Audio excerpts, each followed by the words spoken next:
members at Narayan Netralaya.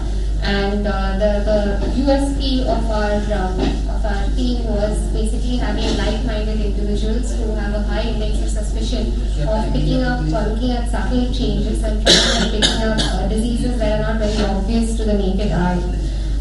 Patients come with a load of complaints. Sometimes they make sense to you. Sometimes you wonder what it's all about. So you need to pay attention to all these subtle symptoms that they say and try and see if there's something more that meets the eye. So I'm just going to give you a couple of examples of a couple of cases, and then we'll move on to about why the concept of X-Files came in. And this was a 21-year-old who came to us. She was basically interested in getting interested in getting her LASIK surgery done. And as a routine, we got her contrast sensitivity done, treatment with just oral bromocriptine, and you can see how the fields have been tested. The bitemporal myopia is come down. So this was just a patient who came in with a routine refractive error, interested in LASIK. So routinely we wouldn't even have done fields, but it's just the symptoms that she had, the subtle anisocoria that was picked up on evaluation that led on to getting a fields done and then picking up, doing an MRI and going on to the pituitary macroadenoma. Another example was a 61-year-old lady who was being treated for conjunctivitis, came to us with irritation, dryness of the eye, and we noticed that she had mild drooping of the eyelid also. So we asked her about the ptosis, and she said it set in with her conjunctivitis and because she was just rubbing her eye. But on examination, her pupil also showed to have meiosis, and on further evaluation, when we did her MRI, found out that she had paratracheal lymph nodes.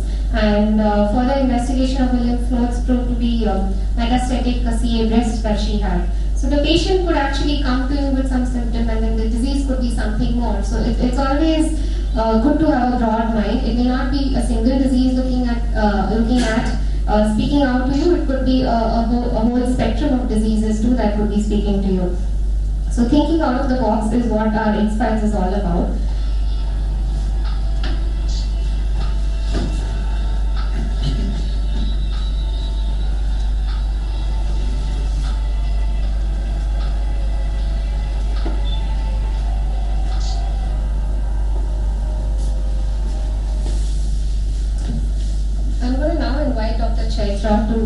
She's going to start by talking about a few cases of retina. Then Dr. Chaitra works as a retina consultant at Narayan Netralaya. This is going to be followed by me again, discussing a few cases in retina. And then Dr. Rohit Shetty would wrap it all up with a few interesting cases involving the anterior segment. And I treated him with a posterior subtenal tricot injection. These were his OCT OCTs that you can see. These were the cystoid spaces on the OCT. And then, as you can see, the cystoid edema then resolved after the steroid injection. And then he came back to me about 3 months later again, after the CME is resolved. His vision had come back to 6.6. Then he comes to me and says, "Doctor, I still can't see too well." Now, this is a 71-year-old who works in Indian Institute of Science in Bangalore, who's a professor, still assisting a lot of students in their PhD. So obviously he's very clear with his symptoms, very sure of what he sees and what he doesn't, and is very concerned about the disturbance of vision that he is facing.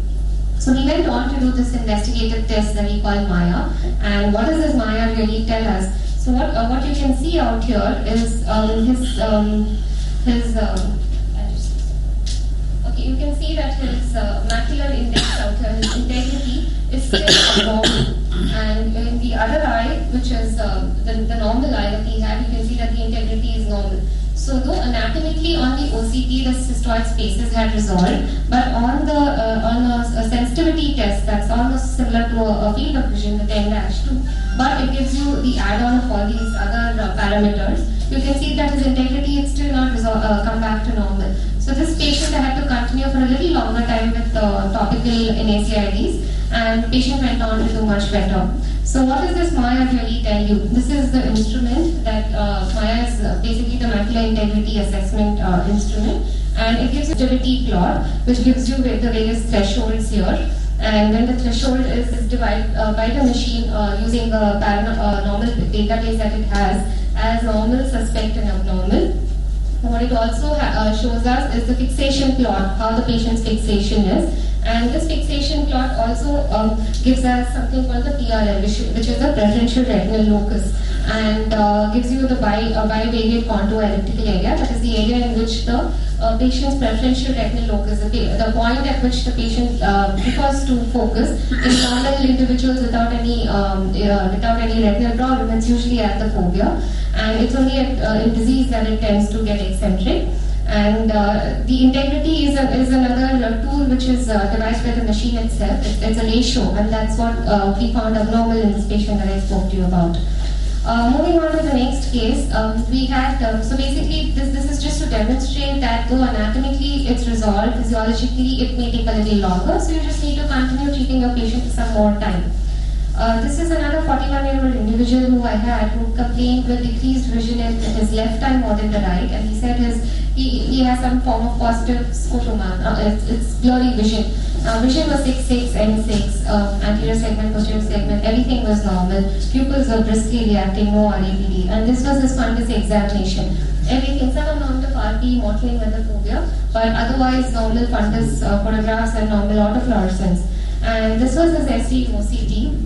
And here you can appreciate that there's a disruption of the ISOS junction as well as the cochlea, the cone outer segment tips also was slightly disrupted. We did his Maya and found that his, you can see some amount of, these black dots are what denote kind of absolute scotomas. The red ones are the ones where it's relatively lower, and green is what is normal. So you can see that his, this is a patient now with 6/6 N6 vision, and you can see how his retinal sensitivity is dropped quite a bit in both the eyes, more in the left as compared to the right. His full field ERG was done, and the patient had depressed fields more the photopic, and you can see even the photopic response was a little asymmetrical, going corresponding with the Maya. The disease was more, I mean the depression was more in the left eye as compared to the right. Even the photopic responses were slightly less, and it showed an electronegative waveform in the scotopic responses. Now he went on to do a multifocal ERG, and even this showed depressed fields in the depressed sensitivity in the center.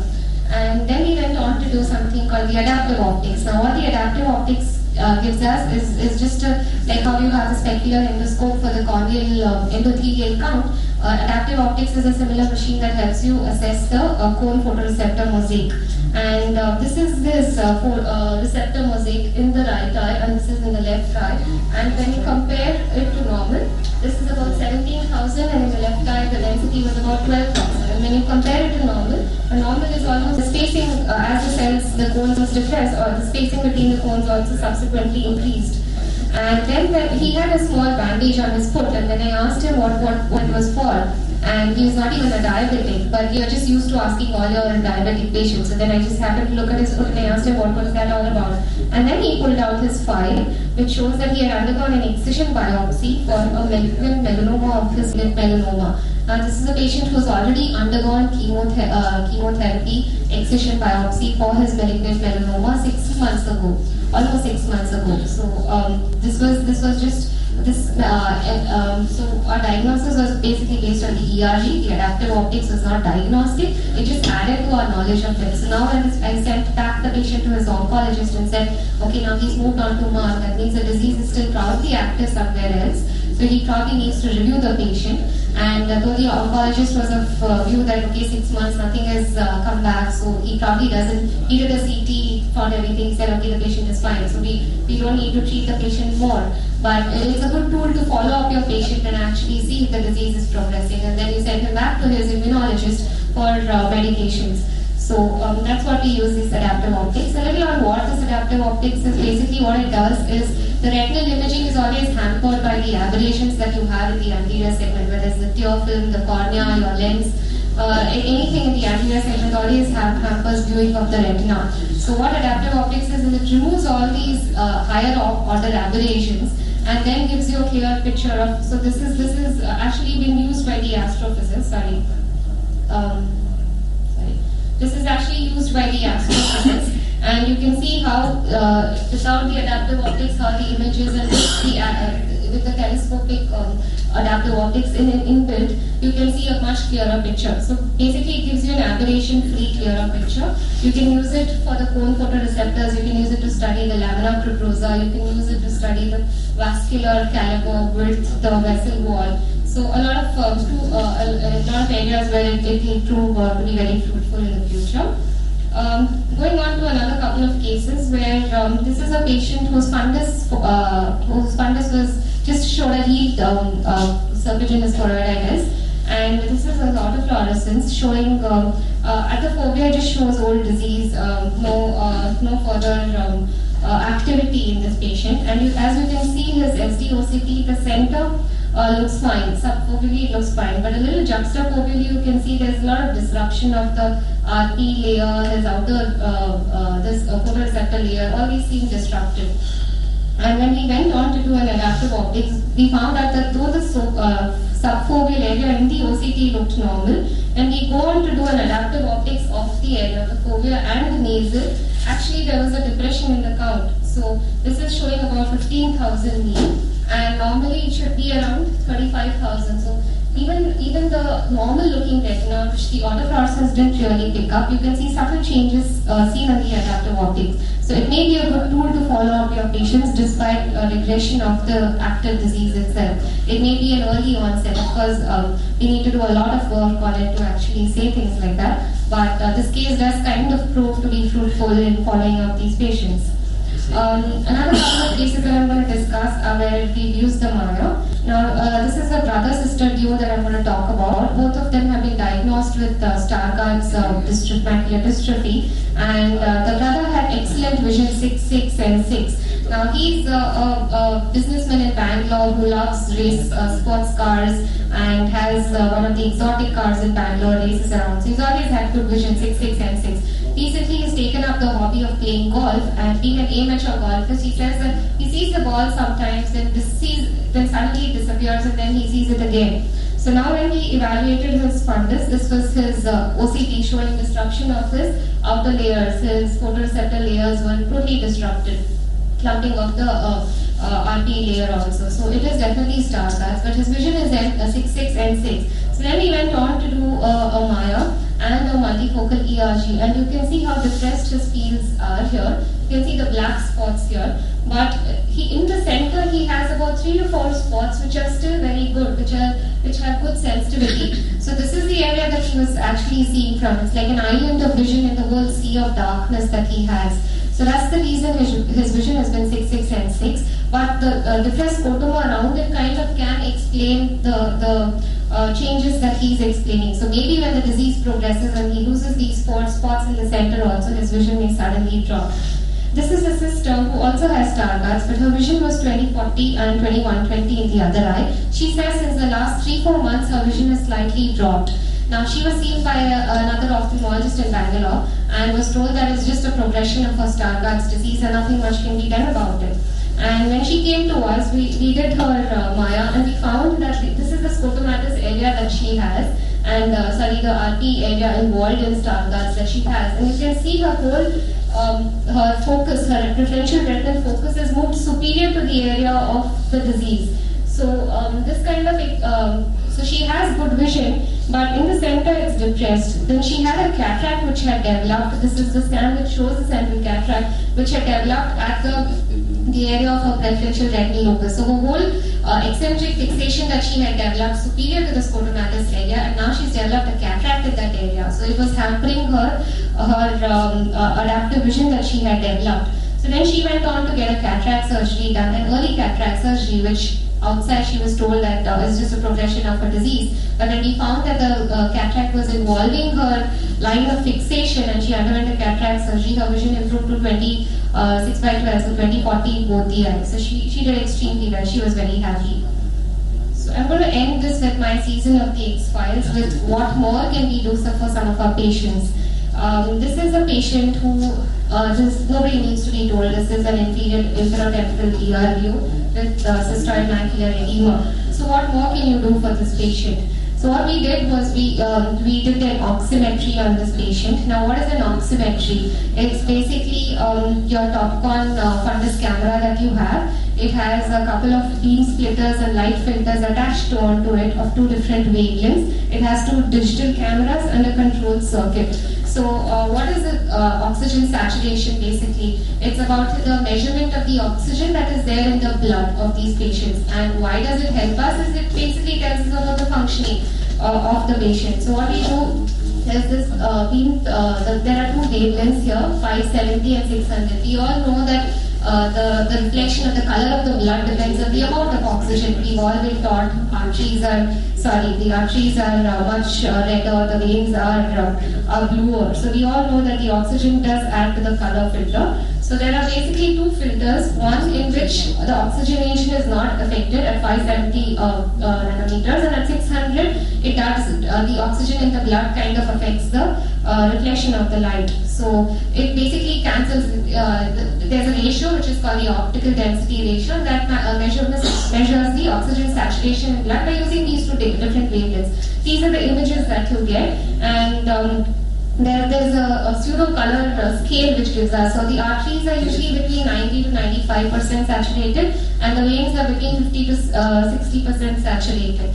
So then we went on to do the oximetry for the patient that I just mentioned, that I just showed you, the infratemporal BRVO now. And you can see that here the veins are definitely bluer. The supratemporal vein is much better. It's still green, so that's about 50 to 70%. But you can see blue here. That means it's depressed. It's in the 20%. So what does this really add on to? You already know there's less blood there. You already know it's a BRVO. But if you look at the other eye, you can also see some amount of segmental flow here. There's depressed saturation in the infratemporal arcade of the other eye also. So now I'm going to show you another image of another patient now who's also had a BRVO in the left eye, but if you look at the other eye, it looks perfectly fine. So now if you have both these two BRVO patients, one in whom the other eye is perfectly fine, the oxygen saturation, and the other who has a depressed, who has some amount of compromised blood flow in the other eye, you would probably want to follow this patient up with an carotid Doppler, with a 2D echo, with his cardiac evaluation done, and probably be on some form of antiplatelet treatment. So it's great to have newer technologies.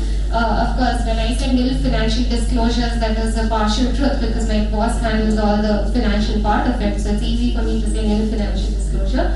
But it's great to have these new investigative technologies, not for a diagnosis, but kind of to assist us in how we manage our patient in a better way. So a little out-of-box thinking, relevant investigations, tools, good teamwork, and a pinch of luck is always great in